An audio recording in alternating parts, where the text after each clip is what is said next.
While the design on the front of the new Samsung Galaxy S9 and S9 Plus is indeed indistinguishable from the predecessor's one, there are actually some differences on the back. The fingerprint sensor has now moved to a definitely more convenient position below the camera.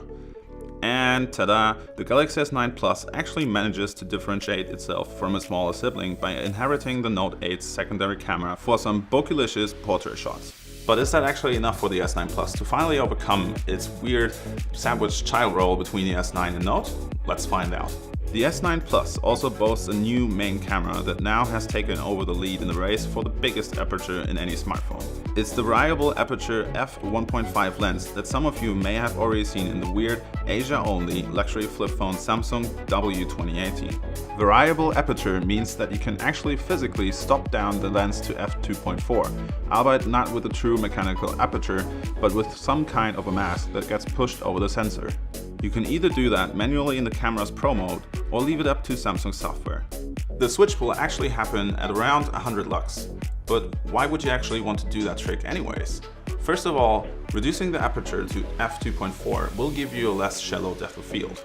Because stepping down the lens from f1.5 to f2.4 will cover the edge of the lens where the image quality is worse due to a stronger necessary refraction of the light. With only using the lens center, you'll almost likely get a better image sharpness and less artifacts such as chromatic aberrations. For low light environments, there's also now a new multi-frame noise reduction feature, where the Galaxy S9 Plus shoots a series of 12 images, splits them into 3 quadruplets, and then combines the best pictures of each triplet into one hopefully noise-free image. We're definitely looking forward to verifying this demo's results, where the S9 Plus fared noticeably better than some mysterious competitor. Furthermore, the Galaxy S9 Plus has also included some Sony technology into the sensor, now featuring the same DRAM as for example the Xperia XZ Premium. With that, the S9 Plus can also record high-speed footage with up to 960 FPS, albeit also only for 0.2 seconds. At this frame rate though, your 0.2 seconds event will actually take a whole 6 seconds. While we did have some timing issues with the high-speed feature of Sony flagships, Samsung actually offers a solution. There's a motion detection feature that helps you catch exactly the right moment. As far as we were able to see during our brief hands-on time, this works pretty well. The Galaxy S9 can convert you into a Nintendo Mii-like augmented reality avatar. Using the S9's front camera, your alter ego recognizes 18 different facial expressions of love and hate and everything in between that you can then send as an animated GIF to your loved ones. Let us know in the comments if you like that better than Apple's Emojis. Hardcore gamers will be happy about the Samsung Exynos 9810 in this device, that according to some benchmarks actually outperforms Qualcomm's Snapdragon 845. There's also 6GB of RAM. Furthermore, the S9 Plus now features stereo loudspeakers that have been optimized by the Samsung-acquired AKG.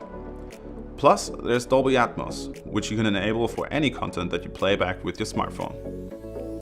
That's it for our first impressions of the Samsung Galaxy S9 Plus. For the body, we can just say, if you like the S8 Plus, you'll love the S9 Plus. The phone has a nice build quality and the design is still impressive, albeit not as wowing anymore as when it was completely fresh in 2017. But in the end, Samsung does manage to differentiate the Plus version further from its smaller sibling, turning it into something more than just a longer S9. Samsung's new flagship device will hit the market on March 16. The 64GB version will cost €949 and the 256GB version will set you back a whopping €1,049. Comment below what you think about the new device and make sure you check out all our videos about MWC highlights. Subscribe to our channel and hit the holler button to be notified about all our new videos, and see you next time, guys.